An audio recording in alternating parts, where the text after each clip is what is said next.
Most seniors who suffer strokes weren't ignoring their health. They were doing exactly what their doctor told them to do. That's what makes this so dangerous and so important to talk about. Margaret is 71 years old, a retired nurse from Ohio. She took her blood pressure medication every single morning without missing a day. She walked. She ate well. She did everything right. Then one Tuesday, she woke up and couldn't speak. By the time her family got her to the hospital, she'd had a massive stroke. Her neurologist discovered something that stopped everyone in their tracks.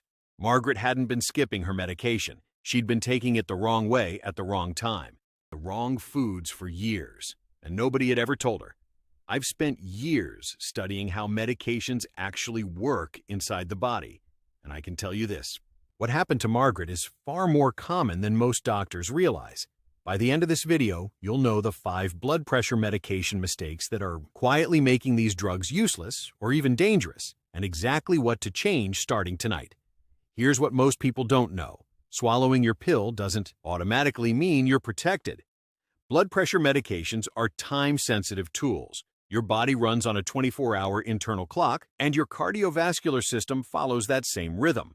Blood pressure rises sharply in the early morning hours, and that's precisely when most strokes and heart attacks occur. So the time you take your medication matters just as much as taking it at all. Think of it this way. Your medication is like a security guard hired to protect your home. If he shows up 6 hours before the break-in and leaves before the danger arrives, the house is still unprotected. That's what's happening to millions of seniors every single day. Let me tell you about Robert. He's 68 years old, retired, and by every measure a model patient. He never missed a dose of his blood pressure medication. Every time he went to his doctor for a checkup, always scheduled in the afternoon, his numbers looked great.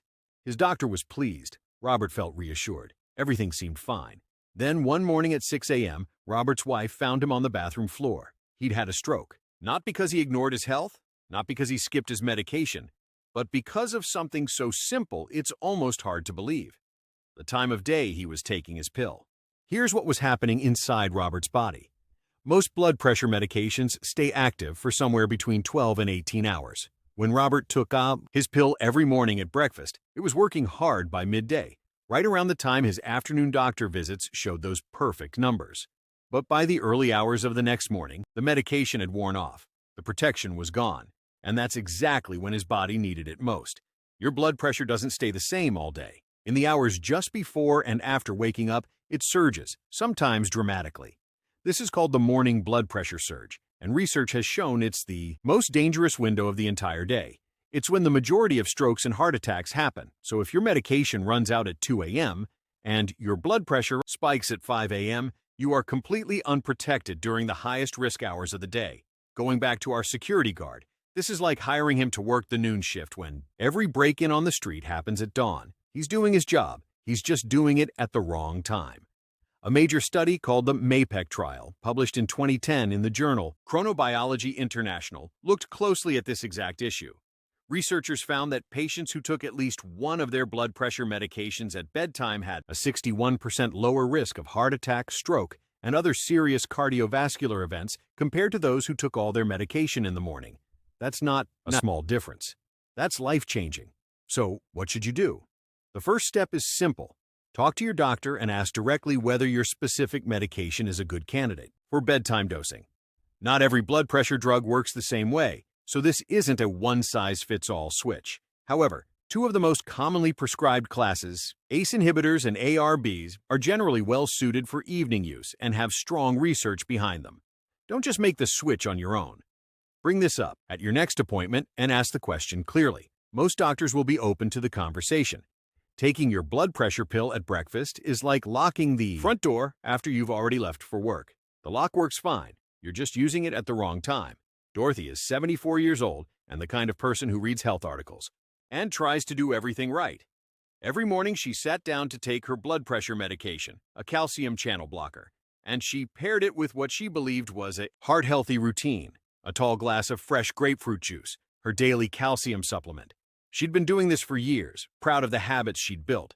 Her intentions were perfect. The results were anything but. Dorothy started experiencing dizziness, flushing, and a rapid heartbeat. Her doctor kept adjusting her medication dose, assuming it was too strong. But the dose wasn't the problem. Her breakfast was. What was happening inside Dorothy's body is something most patients, and honestly, many doctors, never think to check. Grapefruit contains natural chemicals called furanocoumarins. These chemicals block a key enzyme in your body called CYP3A4. That enzyme is responsible for breaking down many medications at a normal controlled rate. When you block it with grapefruit, the medication can't be processed properly. Instead of getting a normal dose, your body absorbs far too much of the drug at once. It's not that the medication stops working, it's that it works too hard, flooding your system. For calcium channel blockers specifically, there's a second problem layered on top of that. These medications work by limiting the amount of calcium that enters heart and blood vessel cells, which helps relax and widen the vessels. When you take them alongside calcium-rich foods or a calcium supplement, you're essentially fighting against the drug's entire purpose. You're handing the security guard a broken radio. He's standing right there, but he can't do his job. He can't call for backup. The system fails quietly, and you never know it. Researchers at the University of Toronto identified more than 85 medications that have serious interactions with grapefruit. Many of them are among the most commonly prescribed heart and blood pressure drugs in the world. And yet this warning rarely makes it into the conversation at the pharmacy counter or the doctor's office. The correction here is straightforward but strict. If you take a calcium channel blocker, there should be no grapefruit, grapefruit juice, or calciums supplements within at least 4 hours of your dose. Check the label on your medication or call your pharmacist and ask directly. Is mine a calcium channel blocker? And should I be avoiding grapefruit? It takes 2 minutes and could matter enormously. This doesn't apply to every blood pressure medication, so don't panic if you're on a different drug class. But if you are on a calcium channel blocker and you've been washing it down with citrus juice every morning, this is the conversation you need to have today. Grapefruit and your heart medication is like throwing gasoline on a controlled flame. The fire was manageable. You just made it dangerous without realizing it. Helen is 77 years old and had been taking a diuretic, a water pill, for her blood pressure for several years. For a long time, things seemed stable. Then slowly, almost without her noticing, things started to change. She began waking up at night with severe leg cramps that took her breath away. Then came the heart palpitations, that unsettling feeling of her heart fluttering or skipping. Inside her chest, she told her doctor. He reviewed her blood pressure numbers, decided her medication might need adjusting, and increased her dose. Nobody checked her electrolytes. Not once in 2 years. What was actually happening to Helen had nothing to do with her dose being too low. Her medication was quietly draining two of the most important minerals in her body, potassium and magnesium. And without those minerals, her heart simply could not function the way it was supposed to. Here's how diuretics work. They help your body flush out excess fluid and salt through your urine, which brings your blood pressure down. That part works well. But the problem is that when your body flushes out that fluid, it also flushes out potassium and magnesium. These two minerals are essential for keeping your heart rhythm steady and your muscles working properly. When they drop too low, your body starts sending out warning signals: cramps, palpitations, weakness, fatigue. Most doctors know to watch potassium levels in patients on diuretics. But here's the part that often gets missed entirely. Magnesium is the key that allows your body to hold on to potassium. Without enough magnesium, it doesn't matter how much potassium you take in. Your body can't keep it.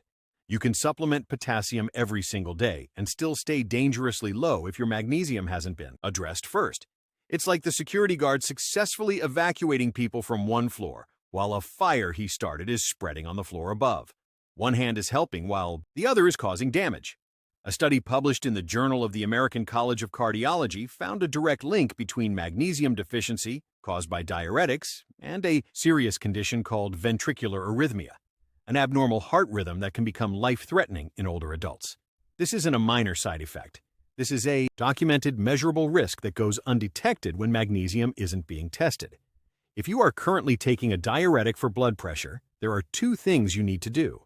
First, ask your doctor for a comprehensive metabolic panel that specifically includes magnesium at least every 6 months. Many standard blood panels leave magnesium out unless you ask. Second, if you're experiencing cramps or palpitations, talk to your doctor about magnesium glycinate, a gentle, well-absorbed form in the range of 200 to 400 milligrams daily. before assuming potassium alone will solve the problem. Replacing potassium without magnesium is like filling a leaking bucket. It never holds. James is 72 years old and had been on blood pressure medication for about 3 years. For the first while, he took it every day without fail. But as time went on, he started feeling really good. His energy was up. He had no headaches, no dizziness, no symptoms of any kind. So he started thinking maybe he didn't need it every single day. He began skipping his doses on weekends, just 2 days here and there. He felt fine. Nothing bad happened, so the skipping continued. His pharmacist noticed the refill pattern was off, but never brought it up. His doctor only saw him every few months. Nobody flagged it. Then one Monday morning, James woke up with a pounding headache, blurred vision, and chest tightness so severe his wife called an ambulance. His blood pressure had climbed to a dangerous level overnight. He was in the middle of a hypertensive crisis. This is one of the most misunderstood things about high blood pressure. It has no symptoms, not until it reaches a truly dangerous level. People feel perfectly normal while their blood pressure quietly builds toward a breaking point. Feeling fine doesn't mean everything is fine. It just means the damage hasn't become visible yet. But here's what makes inconsistent dosing even more dangerous than most people realize. Certain blood pressure medications, especially beta blockers and a drug called clonidine, cause something called rebound hypertension when they're skipped or stopped suddenly. This means your blood pressure doesn't just return to where it was before you started medication. It actually spikes higher than your original baseline. Your body has adjusted to the drug being present, and when it disappears without warning, your system overreacts. You end up in a worse position than if you'd never taken the medication at all. Think about our security guard again. Telling him to take weekends off because nothing bad has happened yet doesn't mean the neighborhood is safe. It means you got lucky, until you didn't. Research published in the Annals of Internal Medicine found something striking. Patients who missed just 20% of their doses, that's roughly 1 day out of every 5, had cardiovascular event rates similar to patients who were receiving no treatment at all. 1 in 5 days. That's all it takes to erase much of the protection the medication is supposed to provide. The fix for this mistake is simple and costs almost nothing. Get a weekly pill, organizer that has separate compartments for morning and evening. Set a recurring phone alarm and label it something that means something to you. HeartGuard works well because it reminds you what you're actually protecting. If the reason you're skipping doses is the cost of refills, call your pharmacist today and ask about 90-day supplies or generic versions of your medication. There are almost always more affordable options available. Skipping your blood pressure medication because you feel fine is like turning off your smoke detectors because there's no fire right now. Carol is 69 years old and considers herself a proactive, informed patient. When she heard a wellness podcast talking about the benefits of CoQ10 for heart health, fish oil for inflammation, and an herbal stress blend for anxiety, she thought, why not? These were natural products. She'd seen them on the shelves of every pharmacy and health food store she'd ever walked into. Nobody had ever suggested they could be a problem, so she added all 3 to her morning routine and felt good about the decision. Within a few weeks, her blood pressure, which had been stable and well controlled for over a year, became suddenly and stubbornly high. Her doctor tried adjusting her prescription, then adjusting it again. Nothing was working the way it should. Carol was frustrated. Her doctor was puzzled. Nobody thought to ask what else she was taking. Nobody connected the dots. What was happening inside Carol's body was a quiet collision between her supplements and her medication. And it was happening on multiple levels at once. Some supplements interfere with how your body absorbs medication. Others change how quickly your body breaks it down. And some add their own effects on top of the drug, pushing things in unpredictable directions. St. John's wort, which is found in many herbal stress and mood blends, is one of the most disruptive substances you can combine with cardiovascular medication. It speeds up the enzymes that break down many common heart drugs, which means the medication leaves your system far too quickly and never reaches the level it needs to be effective. High-dose fish oil can amplify blood-thinning effects in ways that become hard to manage. Even CoQ10, which is widely promoted for heart health, can modestly lower blood pressure on its own. And when it's stacked on top of a blood pressure medication, the combined effect becomes difficult to predict or control. Think of it like hiring 3 extra security guards without telling them what the original guard's plan was. They're all trying to help, but they're blocking doorways, crossing signals, and getting in each other's way. the whole system breaks down. A review published in the journal Drugs and Aging in 2022 found that supplement and drug interactions in cardiovascular patients are seriously underreported and underestimated. Adults over 65 take an average of 4 or more supplements daily, often without ever mentioning them to their doctor. The researchers described it as a widespread, largely invisible problem hiding in plain sight. The correction is simple, but it has to be done without shortcuts.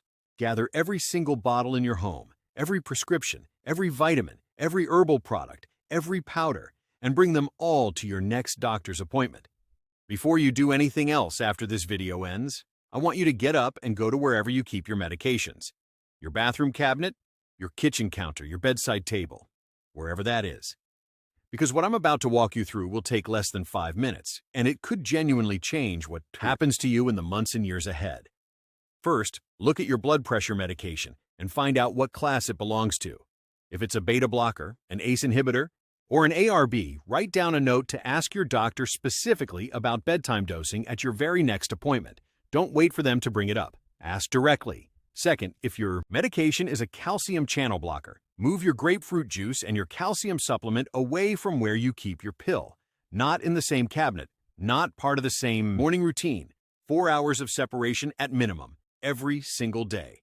Third, if you are on a diuretic, a water pill, pull out your most recent blood test results and look for magnesium. If it's not listed, or if you can't remember the last time it was checked, call your doctor's office tomorrow morning and ask for a comprehensive metabolic panel that includes magnesium. Don't assume it's being monitored. Ask. Fourth, look at your last refill date. Count forward and ask yourself honestly, have you actually taken this medication every single day since then? If the math doesn't add up, today is the day to reset that habit. Set the alarm. Get the pill organizer, make the call about cost if that's been the barrier. Fifth, count every supplement bottle in your home, every vitamin, every herbal product, every powder, every capsule. If you are taking more than 3 supplements alongside your blood pressure medication, you need to run an interaction check before tomorrow. Or bring everything to your pharmacist and ask them to review it with you. These 5 mistakes are the reason so many people take their medication without missing a single day and still end up in the emergency room. They did what they were told. They stayed consistent. They tried to be healthy. But nobody told them about timing or grapefruit or magnesium or rebound hypertension or supplement interference. Margaret didn't know. Robert didn't know. Dorothy, Helen, James, and Carol didn't know either. Now you do. And that makes all the difference. If you're going to go check your medications today, and I genuinely hope you will, type the word checked in the comments below. It takes 2 seconds and it tells me this information reached someone who needed it. Then share this video with one person you care about, one senior in your life who takes blood pressure medication and deserves to have this information. It may be the most useful thing they see this year. And subscribe